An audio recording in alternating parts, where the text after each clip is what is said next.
ang hindi nagkakamaling kalikasan ng Panginoon.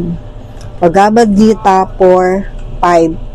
Salin, sinasabi ng mapalad na Panginoon, marami ng kapanganakan ang napagdaanan mo at ako rin. Naaalala ko ang lahat ng iyon, ngunit ikaw ay hindi, o taga-supil ng kaaway. Paliwanag, sa Brahma Samhita ay may impormasyon tungkol sa napakaraming pagkakatawang tao ng Panginoon. Nakasaad doon, Salin, ako ay sumasamba sa kataas-taasang personalidad ng Diyos, si Govinda Krishna, na siyang orihinal na persona, ganap, hindi nagkakamali, walang pasimula. Bagamat lumalawak sa walang hanggang mga anyo, siya pa rin ang nag-iisang orihinal, ang pinakamatanda at ang persona na laging lumilitaw bilang isang sariwang kabataan. Ang gayong walang hangganan, maligaya at ganap na nakakaalam na mga anyo ng Panginoon ay karaniwang nauunawaan ng pinakamahusay na mga scholar ng Veda, ngunit sila ay laging nahahayag sa mga dalisay at tapat na deboto. Nakasaad din sa Brahma Samhita, Salin, ako ay sumasamba sa kataas-taasang personalidad ng Diyos, si Govinda Krishna, na laging nananatili sa iba't ibang pagkakatawang tao gaya ni Rama, Narsimha at marami pang mga bahagyang pagkakatawang tao. Gayunman, siya ang orihinal na personalidad ng Diyos na kilala bilang Krishna at siya rin ay personal na nagkakatawang tao.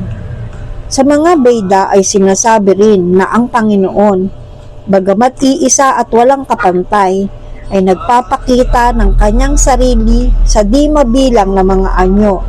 Siya ay tulad ng batong Vaidurya na nagbabago ng kulay, ngunit nananatiling iisa.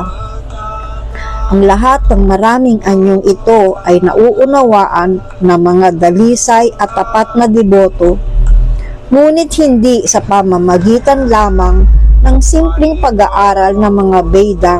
Ang mga deboto na tulad ni Arjuna ay laging kasamahan. Ang mga deboto na tulad ni Arjuna ay palaging kasamahan ng Panginoon. At tuwing ang Panginoon ay nagkakatawang tao, ang kanyang mga kasamang deboto ay nagkakatawang tao rin upang paglingkuran siya sa iba't ibang paraan. Si Arjuna ay isa sa mga debotong ito at sa talatang ito ay nauunawaan na ilang milyon taon na ang nakalipas nang ipahayag ni Panginoong Krishna ang Bhagavad Gita sa Diyos ng araw na si Vibhashvan. Si Arjuna sa ibang kalagayan ay naroon din.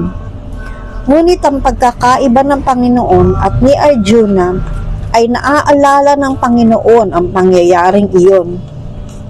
Samantalang si Arjuna ay hindi. Iyan ang pagkakaiba ng bahagi at munting nilalang na may buhay at ng kataas-taasang Panginoon.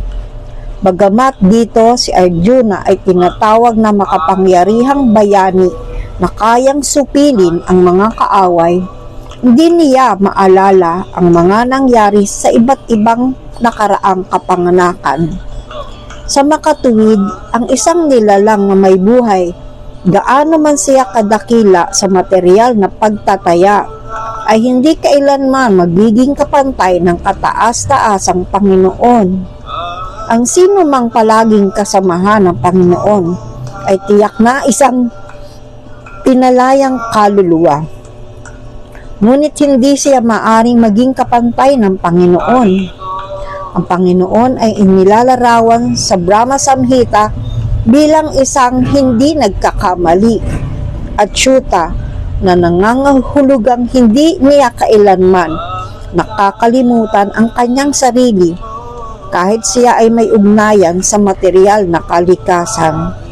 Kaya ang Panginoon at ang nilalang na may buhay ay hindi kailanman magkapantay sa lahat ng aspeto, kahit ang nilalang ay kasing laya ni Arjuna. Bagamat si Arjuna ay deboto ng Panginoon, minsan ay nakakalimot siya sa tunay na kalikasan ng Panginoon.